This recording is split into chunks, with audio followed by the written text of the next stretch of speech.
얼마 전 아들을 장가 보낸 엄마예요. 한때 아들의 가슴에 씻을 수 없는 상처를 입혔던 저에게는 이번 아들의 결혼식에 남다른 의미로 다가왔습니다. 과거에 제가 벌였던 행동과 그로 인해 맺어진 인연 때문이었죠. 부모라면 누구나 내 자식만큼은 나보다 나은 삶을 살기를 바랄 겁니다. 저 역시 그랬으니까요. 하지만 세상 일이 어디 내 마음대로 되나요? 그래서 본의 아니게 어미로서 하지 말아야 할 짓을 하고 말았네요. 지금으로부터 15년 전, 저는 남편의 외도로 힘든 시간을 보내야 했어요. 더욱이 용서할 수 없었던 건 남편의 외도 상대가 다름 아닌 제 고향 친구라는 거였어요. 고등학교를 졸업하고 함께 서울의 상경에 동고동락해온 친구는 제게 있어 친자매보다 가까운 사이였고 누구보다 속 얘기를 많이 나눈 친구예요. 그래서 배신감은 차마 다 말할 수 없었죠. 썩은 가지 잘라내듯 쳐낼 수 있는 상대는 아니라는 게 가장 큰 문제였어요. 함께해온 시간이 길었던 만큼 제 기억 속엔 친구와의 추억이 가득했거든요. 그러니 기억이 살아있는 한 영원히 고통스러울 수밖에요. 남편이요?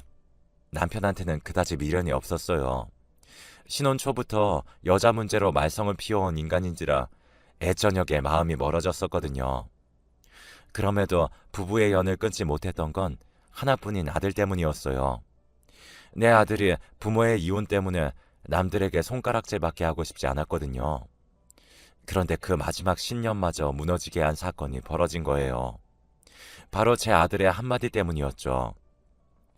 제발 내 탓 좀 하지 마. 지긋지긋해. 나 때문에 참고 산다고? 웃기시네. 엄마는 그저 혼자 살 용기가 없었던 거야. 그러니까 내 핑계 좀 대지 말라고. 그 말을 듣는 순간 저는 망치로 머리를 세게 얻어맞은 것처럼 정신이 멍했어요. 지도 남자라고 아파 편을 드는 꼴을 보니 억장이 무너지더라고요. 애비고 자식이고 꼴도 보기 싫었어요. 이 인간들과 더는 한 공간에 머물기 싫을 정도로요. 그래서 결심을 하게 된 거예요. 집을 나오기로요. 절이 싫으면 중이 나와야지 어쩌겠어요. 어디 나 없이 니들끼리 잘 살아봐라 하는 심정이었죠. 홧김에 짐을 싸들고 집을 나오긴 했는데 막상 나와보니 갈 곳이 없더라고요. 당연하죠. 지금껏 집안 살림만 하고 살아온 제가 갈 곳이 어디 있겠어요. 제일 친한 동물하고 하나 있는 건 철천지 원수가 돼버린 마당이니 말이에요. 그렇다고 친정으로도 갈 수 없었어요. 이날 이때까지 표현도 한번 못하고 그렇게 산 주제에 40줄에 들어 남편과 자식 버리고 집 나왔다는 말을 어떻게 해요? 그래서 막막한 심정에 정처 없이 길을 걸으며 한참을 울었어요. 살면서 남의 가슴에 못 박은 적도 없고 남보다 더 갖겠다고 악다구니를 써본 적도 없는데 왜 나한테 이런 시련이 닥친 건지 억장이 무너지더군요. 그렇게 몇 시간을 걸었나 몰라요. 날은 저물고 갈 곳 없는 발걸음은 제 가방보다 더 무거웠어요. 그래, 몸 누일 곳이나 찾자 했는데 맙소사 여관비가 3만 원이나 하지 뭐예요. 그때 제가 세상 물정도 모르던 때라 여관비 3만 원이 크게 느껴졌어요. 그래서 입술만 달싹이고 있었는데 여관 주인은 방 달라는 말도 없고 서 있는 제가 한심해 보였는지 한숨을 쉬며 손가락으로 길 건너 찜질방을 가리키더군요. 정 안 내키면 여기서 이러지 말고 길 건너 찜질방이나 가봐요. 거기엔 7천 원이면 될 거예요. 3만 원도 손 떨려서 못 쓰는 여자가 무슨 주변머리로 집을 나왔나 몰라.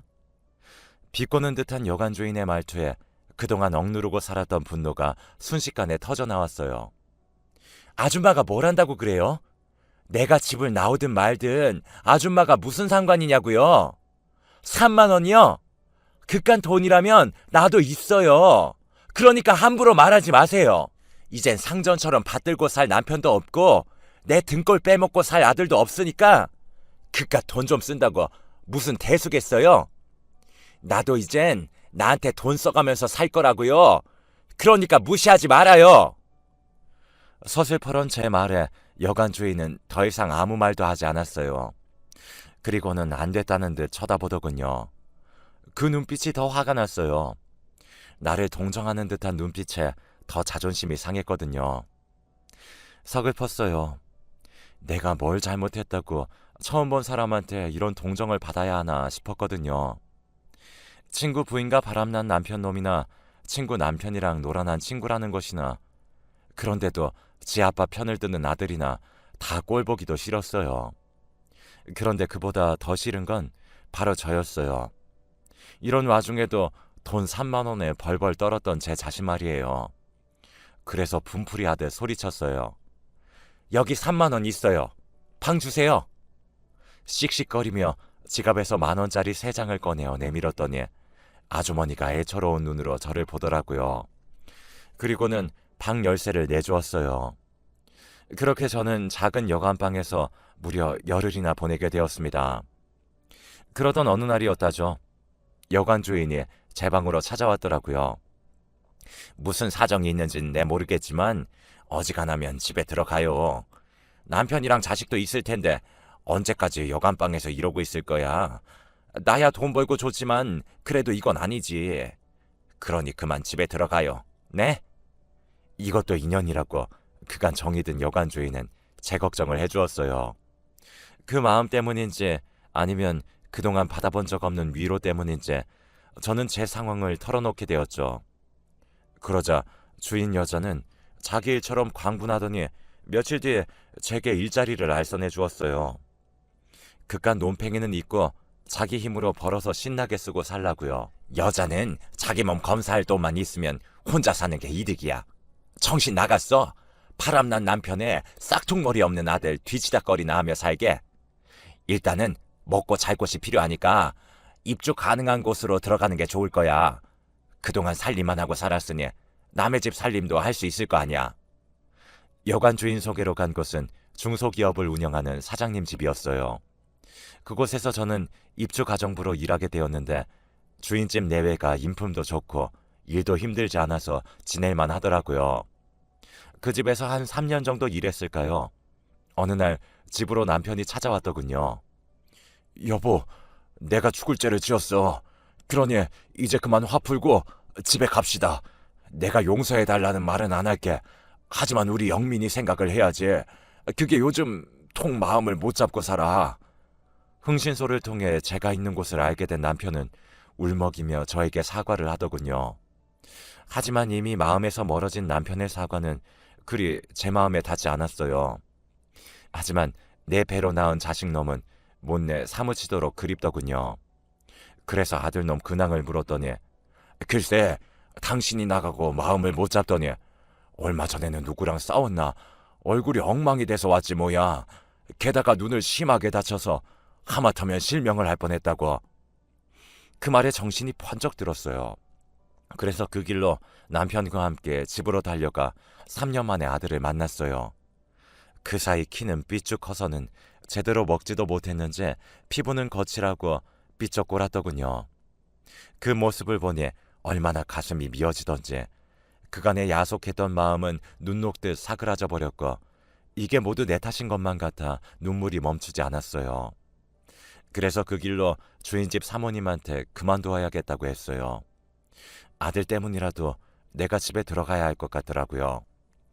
처음엔 월급을 인상해달라고 이러는 줄 알았던 사모님은 얼마 올려주면 되겠냐고 묻더군요. 사모님, 설마 제가 자식을 팔아서 돈을 올려받겠다고 이러겠어요? 같은 자식 키우는 입장인데 어쩜 그런 생각을 하세요? 3년 넘게 저를 봐오셨으면서 저를 그렇게 모르세요? 정말 서운해요, 사모님. 제가 울먹이며 한 소리 했더니 사모님은 너무 미안해하시며 사과하셨어요. 그리고는 의외인 제안을 하더라고요. 파출부로 나와달라고요. 어차피 돈을 벌어야 하잖아. 그럴 거면 딴 데 가서 일할 생각 말고 우리 집에 파출부로 오면 되잖아요. 우리 유경이도 아주머니한테 정이 너무 많이 들었고 바깥 양반도 아주머니 음식이 입에 맞다고 좋아하거든요. 어때요? 생각 있어요? 따지고 보면 나쁜 조건은 아니었어요. 이렇다 할 기술도 없는 제가 어디서 그런 큰 돈을 벌 수 있겠어요. 그래서 하겠다고 했어요. 그렇게 저는 집에 들어와 살면서 입주 가정부로 살던 집에 파출부로 나가게 되었어요.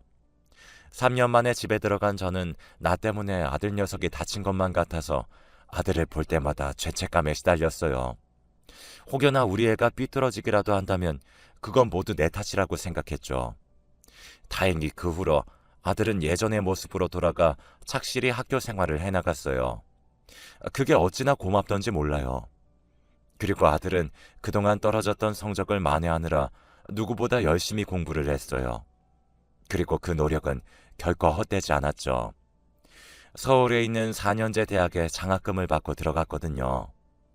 없는 살림에도 열심히 해준 아들이 자랑스러운 나머지 눈물이 다 나더군요.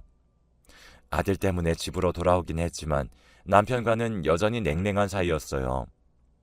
물론 남편은 저와 잘 지내보려고 무진장 노력을 하긴 했지만 제가 완강히 거부하자 곧 제 풀에 꺾이더군요. 그러거나 말거나였죠. 이런 내막을 모르는 시댁 식구들은 제가 남편 알기를 우습게 한다며 불만이 이만저만이 아니었어요. 특히 시어머니가요. 넌 뭐가 그렇게 잘나서 네 남편을 그렇게 쥐잡듯이 부려대니 니네 친정 부모가 그러라고 가르치디? 아무리 보고 배운 게 없어도 그렇지 어디 시부모 앞에서까지 남편한테 그따위로 굴어? 네가 소박을 당해봐야 정신을 차리겠니? 네? 소박이요? 그러고 싶으시면 그러세요. 근데 어머니 진짜 저한테 가정교육 운운하실 때가 아닌 것 같은데요. 예전에 아버님이 동네 다방 레지랑 있는 거 목격하셨을 때 어머님이 아버님께 어떻게 하셨어요? 그때 어머님이 집 엎었던 거 기억 안 나세요? 저는요, 그보다 더한 상황을 당했지만 그래도 그런 짓은 안 했어요. 제가 가정교육을 잘 받아서 어머님 아들이 무사한 줄이나 아시라고요. 어디 붙어먹을 게 없어서 자기 아내 친구랑 그런 짓을 벌였대요. 제가 그 일을 생각하면 저 인간 똥물에 튀겨 죽여도 시원찮아요. 되지도 않는 시어머니 노릇하려다가 오히려 똥바가지를 뒤집어 쓴 격이 된 시어머니는 그 후로 제게 남편 문제로 타박은 하지 않았어요. 다른 문제로는 좀 있었지만요. 하지만 전 그때마다 당신 아들 바람 피운 얘기로 어머님 입을 틀어막곤 했어요. 결국 어머님은 당신 아들 잘못 키워 돌아가시는 날까지 며느리 입을 가장 무서워하셨어요. 제 입장에선 이런 걸 전화위복이라고 해도 될런지 모르겠네요. 남편 또한 지은 죄가 있어서 제 앞에선 큰 소리 한번 못 내고 살았어요. 그렇게 과거와 싸워가는 사이 15년의 세월이 흘렀고 아들 녀석이 결혼하고 싶은 사람이 생겼다며 집으로 여자를 데려오겠다고 하더라고요. 평소에 내 며느리한테는 절대 시집살이 안 시키겠다 마음먹었던 저는 약속 당일 아침부터 솜씨를 부려가며 음식을 준비했어요. 다른 건 다 필요 없고 지들끼리 싸우지 않고 금슬 좋게 살면 그 이상 바랄 게 없겠다 생각하면서요. 하지만 며느리감 얼굴을 본 순간 생각이 달라지더라고요. 너 유경이 아니니? 글쎄 아들 녀석이 데려온 여자가 바로 제가 입주 가정부로 일했던 사장님 때 고명딸이지 뭐예요? 안 그래도 며느리한테 남의 집살이 한 걸 들킬까봐 노심초사했던 저는 완전 망연자실했지 뭡니까. 그래서 따로 아들을 불러 말했어요. 너 이 결혼 절대 안 된다. 내가 다른 거 안 바란다. 쟤 유경이만 아니면 돼. 쟤는 절대 안 돼. 하고 많은 여자 중에 왜 하필 쟤니? 넌 엄마가 며느리 앞에서 고개 숙이고 살길 바라는 거야? 그런 거 아니라면 당장 헤어져. 난 결혼 허락 못해. 나 엄마 말 안 들을 거야. 엄마, 혹시 유경이네에서 가정부 했던 것 때문에 그러는 거야? 그런 거라면 걱정하지 마. 유경이는 그런 일로 엄마 힘들게 할 애 아니니까. 겪어봤으니까 엄마가 더 잘할 거 아니야. 주인집 딸이 하도 착하고 예뻐서 며느리 삼고 싶었다며. 그래놓고 이제 와서 왜 이래. 그건 말이 그렇다는 거지 이놈아. 내가 빤스까지 빨아입히던 애를 어떻게 며느리로 들여. 그래서야 어디 며느리 앞에서 시어머니 위신이 서겠냐고. 너 그렇게 유경이랑 결혼하고 싶으면 이 엄마 죽은 다음에나 해라 이놈아. 저는 버럭 화를 냈어요. 그 바람에 밖에서 이 소리를 들은 유경이가 베란다로 달려나왔더라고요. 그리고는 제 손을 붙잡고는 제발 자기 좀 받아달라고 애원했습니다. 그 모습이 어찌나 애처롭던지 마음이 짠하더군요. 이 착하고 여린 것이 닭똥 같은 눈물을 뚝뚝 흘리며 사정하는데 어찌나 마음이 짠하고 안타깝던지 힘들더라고요. 하지만 제 입장에선 그렇다고 순순히 받아줄 일이 아니었어요. 설사 제가 받아준다 쳐요. 사장님 댁에서 이 혼사를 허락하겠어요? 어린 반푼도 없는 얘기죠. 내 아들 가슴에 대못이 박힐 게 불보듯 뻔한데 어떻게 허락을 해요? 유경이한테는 미안하지만 일찌감치 제 손에서 끝내는 게 낫죠. 그래서 울고불고 하는 유경이를 끝내 집 밖으로 내몰았어요. 그날 밤 유경이를 집에 데려다 주고 온 아들은 제게 많이 서운한지 퉁명스러운 표정으로 그러더라고요. 꼭 그렇게까지 해야 했어요? 유경이는 엄마가 자기 집에서 일했다고 하대하거나 할 사람 아니에요. 알고 있어. 내가 나 창피하다고 이러는 줄 아니? 너 때문이야 이거사. 네가 내 아들인 거 알면 그 집에서 이 결혼 하자고 하겠니? 내 자식 가슴에 대못 박힐 게 뻔한데 내가 어떻게 가만히 있어? 차라리 내가 반대해서 못하는 걸로 하는 게 낫지. 그러니까 너도 고집 그만 피워. 네가 뭐라 해도 이 결혼 절대 안 되는 거니까 더 이상은 너 상처받게 안 해. 지금도 너 두고 혼자 집 나갔던 게 얼마나 가슴에 사무치는 줄 알아? 네 눈가에 난 그 상처를 볼 때마다 내가 가슴을 친다. 나 때문에 네가 그렇게 된 것 같아서. 다시는 너한테 그런 상처 주기 싫다. 하물며 남이 그러는 건 더 못 봐. 그러자 아들은 침묵한 표정으로 말없이 자리를 떴어요. 그렇게 스스로 마음을 정리하나 보다 했는데 그게 아니었던 모양이에요. 안사돈이 전화를 했더라고요. 만나서 얘기 좀 하자고요. 저는 애들 문제라면 그럴 것 없다고 말씀드렸어요.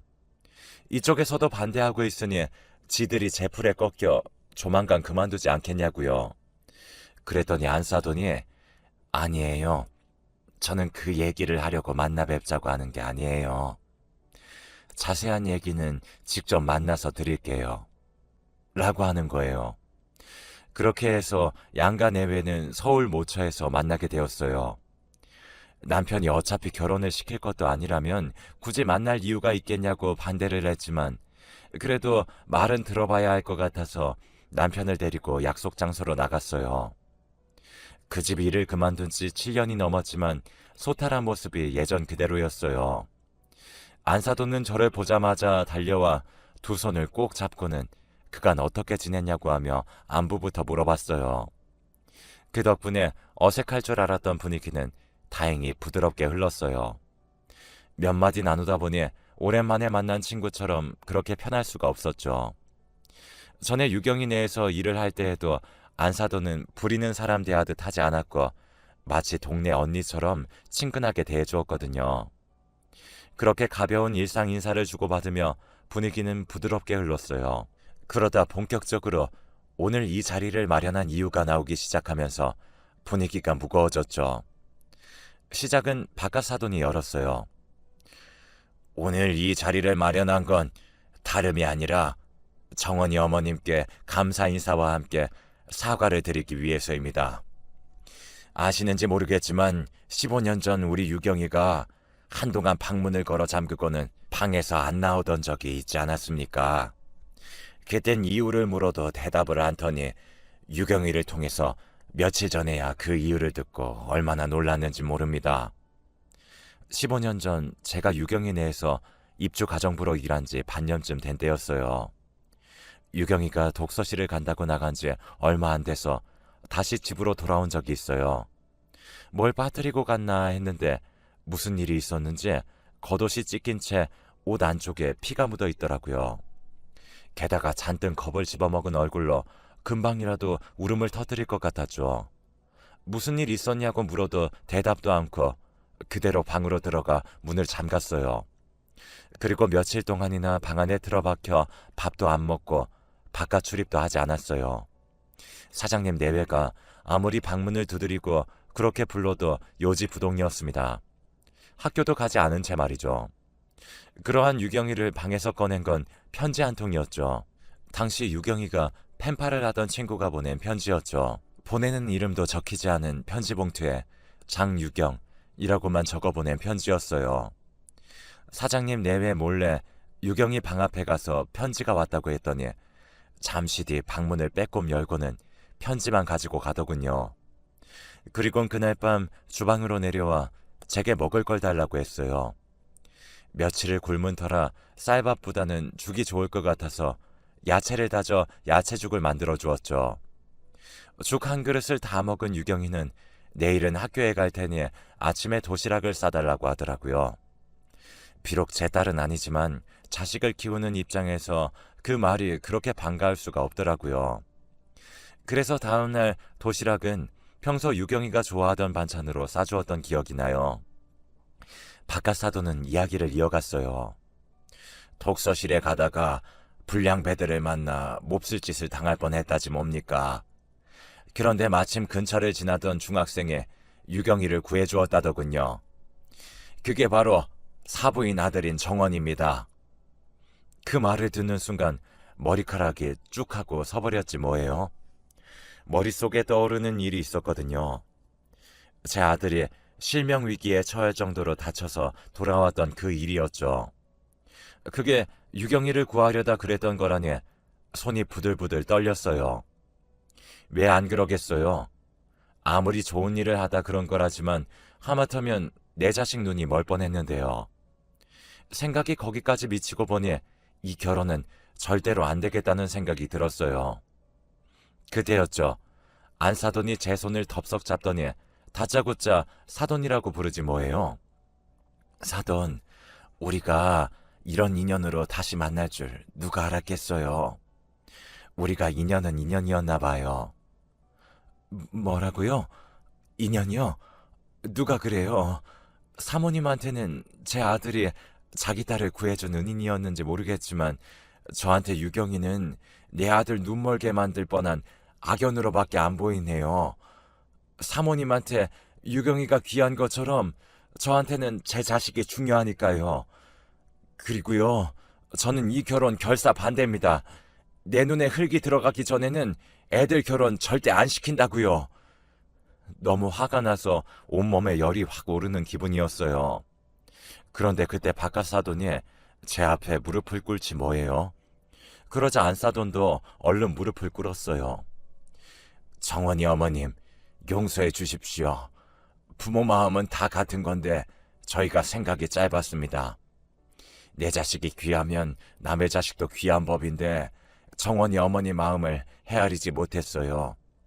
늦었지만 진심으로 사과드립니다. 막상 이렇게까지 과한 사과를 받고 보니 내가 더 못된 시어머니처럼 보이는 것 같아서 기분이 좋지만은 않았어요. 그래서 불편한 마음에 사부인을 억지로 일으켜 세웠어요. 제발 이러지 마세요. 이러시면 제가 뭐가 됩니까? 울고 싶은 사람 뺨치는 것도 아니고 이러셔도 저는 결혼 허락 못해요. 그러니까 그렇게 아세요. 유경아, 아줌마가 미안하다. 하지만 난 널 며느리로 들이기 싫어. 네가 싫어서가 아니라 우리가 만난 상황이 불편해서 그런 거니까 너무 상처받지는 말아라. 미안하다. 저는 그 길로 자리에서 일어나 집으로 와버렸어요. 그런데 그날 밤 제 아들이 술에 잔뜩 취해 돌아왔더라고요. 아들이 저를 보자 제 어깨를 흔들며 자기는 유경이 아니면 안 된다고 울고불고 난리를 치더라고요. 이게 하다하다 술고장으로 지 엄마한테 반항하나 싶었죠. 그래서 아들 손을 뿌리치고 안방으로 들어와 버렸어요. 그렇게 며칠이 지났을까요? 옷장을 좀 정리하다가 아들 옷도 치워줄까 싶어 아들 방에 들어갔는데 벽장 안쪽에 조그만 상자가 하나 숨겨져 있더라고요. 뭔가 싶어 꺼내봤더니 편지들이었어요. 꽤나 오래전에 받았던 편지들인지 겉봉투에 찍힌 우체국 직인이 다 날아가 희미하더군요. 그런데 그때 제 눈에 확 들어온 이름이 있었어요. 보내는 사람 란에 적힌 이름이었죠. 장유경이라고 적혀 있었거든요. 그러면 안 되는 걸 알면서도 떨리는 손으로 수십 통이나 되는 편지를 다 읽어보았습니다. 그리고는 바닥에 주저앉아 대성통곡을 하며 울었죠. 편지는 15년 전 유경이가 제 아들한테 보낸 편지였어요. 당시 아들을 버리고 집을 나왔다는 죄책감에 그 또래 애들을 보면 아들 생각에 하루 종일 기분이 우울하고 그랬는데 그때마다 유경이한테 제 아들 얘기를 했었거든요. 그 얘기를 귀담아 들었던 유경이는 저를 통해 들었던 제 아들 학교와 반을 기억해 편지를 보냈던 모양이에요. 편지 내용은 하나같이 아들을 그리워하는 제 마음이 옮겨져 있었어요. 제가 유경이 도시락을 싸며 우리 아들이 제일 좋아하는 반찬이라고 했던 것, 같이 장을 보러 마트에 갔다가 남학생 옷을 보고는 아들 생각에 한참을 그 앞에 머물러 있었던 일과 문득 떠오르는 아들 생각에 눈시울 붉히던 제 모습들이 마치 영화 속 한 장면들처럼 가득 담겨 있었어요. 그리고 가장 마지막 편지에는 유경이가 자기 집으로 제 아들을 초대하는 글이 담겨 있더군요. 엄마한테 마음속으로만 미안해하지 말고 행동으로 보이라면서 집 주소를 적어 보냈더라고요. 그러니까 그날 아들이 그 동네를 찾은 건 유경이 때문이 아니라 나한테 사과하기 위해서였다는 거예요. 결국 내 아들을 위험에 빠뜨린 건 바로 저였어요. 유경이는 제 아들을 위험에 빠뜨리지 않았고 오히려 나와 아들을 화해시켜준 장본인이었던 거죠. 유경이가 아니었다면 제 아들은 제 마음을 알지 못했을 거고 그랬다면 지금까지도 자기를 버린 엄마를 미워하며 살았겠죠. 아들이 공부를 열심히 하게 된 것도 유경이랑 같은 대학에 들어가기 위해서 그랬던 거였어요. 이 사실을 안 이상 그냥 넘어갈 수는 없었죠. 그래서 유경이를 불렀죠. 그리고는 오래전 일에 대한 감사와 함께 최근에 제가 가슴 아프게 했던 것들에 대해 사과를 했어요. 이렇게 예쁜 마음을 가진 아이를 몰라본 멍청한 아줌마를 용서해달라고 말이죠. 유경이는 그런 말씀 마시라며 오히려 제 눈물을 닦아주더라고요. 그렇게 우리는 15년에 걸쳐 맺어진 인연으로 고부 사이가 되었습니다. 그리고 지금은 세상에서 가장 사이가 좋은 고부로 살고 있답니다. 친구와 남편 때문에 세상의 배신감도 느끼고 그렇게 어느 정도 살아내다 보니 알 만큼은 다 안다고 생각했는데 사람 인연이라는 것이 이렇게 사람을 치유하고 반성하게 만들 줄은 몰랐습니다.